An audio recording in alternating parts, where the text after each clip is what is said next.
I've had a lot of fun working with our next 8th grade speaker, and it is my honor and privilege to present Jen Block.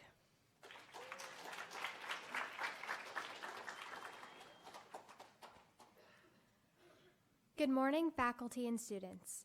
I would now like to take the time to thank my mentors, Ms. Yapsuga and Mr. Parker, for helping me throughout my reflection process. 2 years ago, my father was on a business trip in New York City. When crossing the street in the crosswalk, he was run over by a car. He was immediately rushed to the hospital, where x-rays showed that his left leg was broken in many places and his right foot was crushed. My dad's injuries were so severe that he required immediate surgery. We were all shocked and scared. The doctors explained to us that he might never walk again, and there was a possibility he would be in a wheelchair for the rest of his life. Many questions flooded my mind. Would my dad be okay? When would I see him again? And what would this mean in the long run for my family? Thankfully, the surgery went well, but my dad still had a long battle ahead. He spent a month recovering in the hospital in New York City before he was able to be transferred to Johns Hopkins for physical therapy. It was hard for me to focus on my schoolwork since I was really worried about him. Finally, the day came that my dad was transferred back home to Baltimore. The first time we could visit him was on Christmas Eve. I can remember how excited I was to finally see him.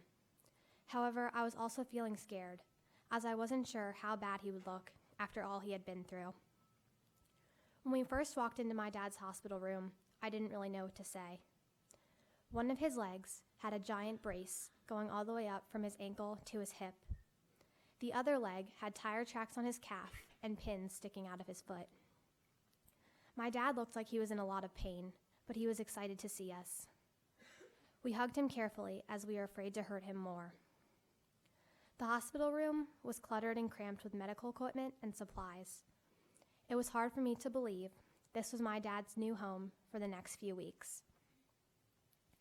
That Christmas Eve in the Johns Hopkins Hospital was my favorite, since we were all able to be together as a family again. After that, we were able to celebrate each step of his recovery with him. The first time he was able to do a hard exercise in physical therapy, or even the first time he could stand up and take a few steps, we encouraged him. My dad was able to come home after a month and a half. My mom, brother, sister, and I worked hard to get our house ready for him. We had to have an electric chair put on the stairs, and we rearranged the house to make it wheelchair accessible. We helped my mom take care of him. My siblings and I got new bandages for him when he needed them and tried to make his situation as easy as possible.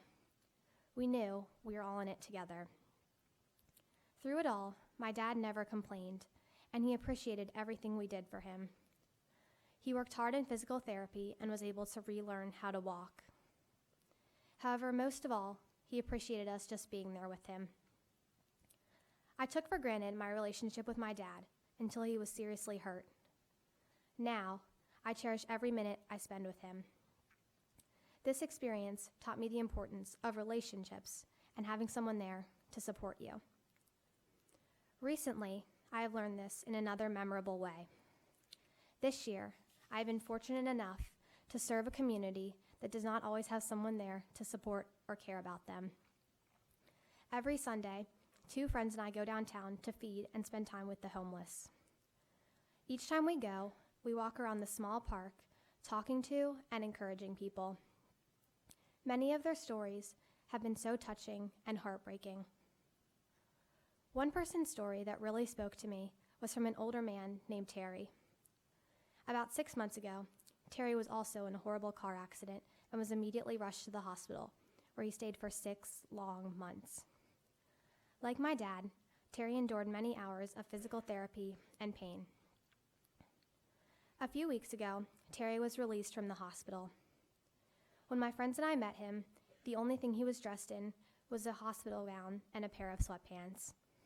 He was clearly in desperate need of a shirt, since it had been getting colder day by day. At first, we searched through our donation boxes, but we could not find a shirt for Terry. Then, one of my friends remembered she had a spare shirt in her bag. When she gave Terry the shirt, he was thankful and very appreciative. We listened to him and encouraged him to stay strong. We told him that something good was going to come out of all the pain he had suffered through. Terry began to cry, and he told us that no one had taken the time to talk to him or care for him in a long time. We felt so good that we had lifted Terry's spirits. The next Sunday, when we went to the park, we immediately looked for Terry. Terry rushed right over to see us. He had a big smile on his face, and it made us smile as well. These experiences have taught me the importance of family and relationships. Everyone deserves someone to care for them and love them no matter what. I have learned how meaningful it is to spend time with your friends and family. A simple act like encouraging my dad in his physical therapy or supporting Terry throughout his struggles on the street can make a big difference. Now, I don't take any of my relationships for granted, and I realize the importance of having someone to support you. Thank you.